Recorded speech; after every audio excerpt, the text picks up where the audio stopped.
სალამი მოგესალმებით, ვაგრძელებთ ჯონ მაკარტურის საუბრების ქართულ ენაზე ატვირთვას და ეს არის ბიბლიური კითხვები და პასუხები. შემდეგი კითხვა ძალიან რაღაცა ესეთი კილაუზნიური თუ საკილაუზნო თუ როგორ არის ქართულად.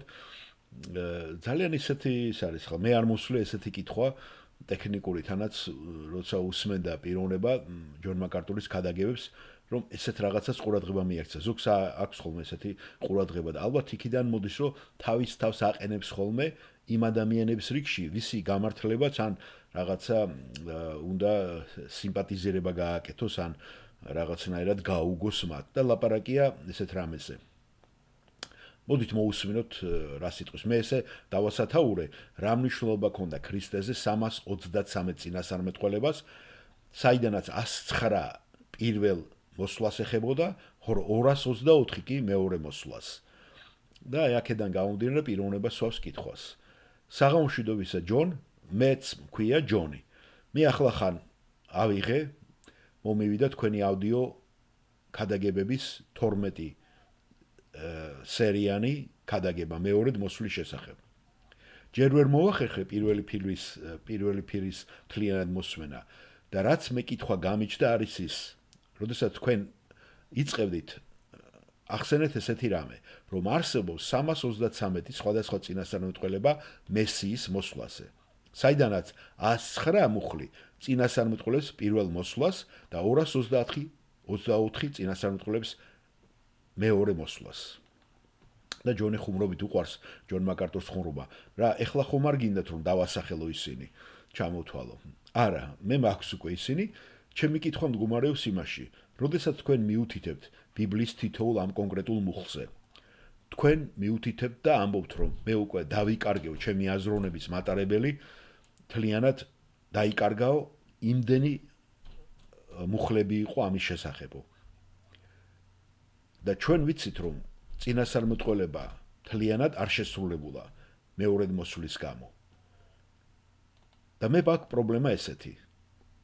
მე რატომღაც უფრო ვუგებ ეხლა ებრაელებს იმაში თუ რატომ გაუჭირდებოდათ მათ რომ არ მიიღოთ ქრისტე. რადგან ყველა ის წინასწარმეტყველება მეორედ მოსვლაზე ხომ არ შესრულებულა. შეგიძლიათ ამაში უფრო მეტად გამარკვიოთ? ჯონ მაკარტური პასუხობს. ესე იგი, რასაც თქვენ ამბობთ, რომ შესაძლოა იუდეულებისათვის ქრისტეს უარყოფა გამართლებული იყოს, რადგან მან წინასწარმეტყველების მხოლოდ ნაწილია შეასრულა, ამას მეკითხებით? დიახ. ეხლა მე ვკითხავს ხო, შეგვიძლია გამომართლოთ ისინი, რომ მათ არ იწამეს და არ დაიჯერეს იესოსი, რადგან მან წინასწარმეტყველების მხოლოდ ნაწილი შეასრულა? მე მგონი არანაირად. იმის გამო რომ არ არსებობს საფუძვლები ვივარაუდოთ რომ მან უკვე უნდა შეასრულოს აუცილებლად რავალდებულები უნდა ყოფილიყო იესო და ღმერთი რომ ყველა ეს წინასწარმეტყველებები შეესრულებინა აღესრულებინა. თუნდაც ერთხელ რომ მოსულიყო ერთდროულად და მეორედ არ მოსულიყო. უბრალოდ სააზროვნოდ გეუბნებით ამას.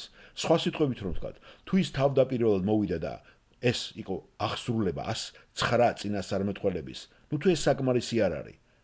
და რატო უნდა აუცილებლად შეესრულებინა 224, რომ ამის გამო დაეჯერებინათ? ხომ გესმით რას ვამბობ? ასე რომ არანაირად საერთოდ არ არსებობს ამის საბაბი. სინამდვილეში რეალურად რაც მოხდა და რაც ფაქტია, მათ საკმარისად საფუძვლიანად არ იცოდნენ ბიბლია, რომ გაეგოთ ის კი მაინც, რომ მან აღასრულა პირველი 109, რომ აღარაფერი აღარ თქვა ცხებზე. ასე რომ მათ არასოდეს გამოუყენებიათ ეს საბაბად. თქო, კარგად მიაქციოთ ყურადღება. იესომ თქვა, თუ თქვენ წმინდა წერილებს გადახედავთ და შეისწავლით, თქვენ მიხვდებითო, რომ ვინ ვარ მეო.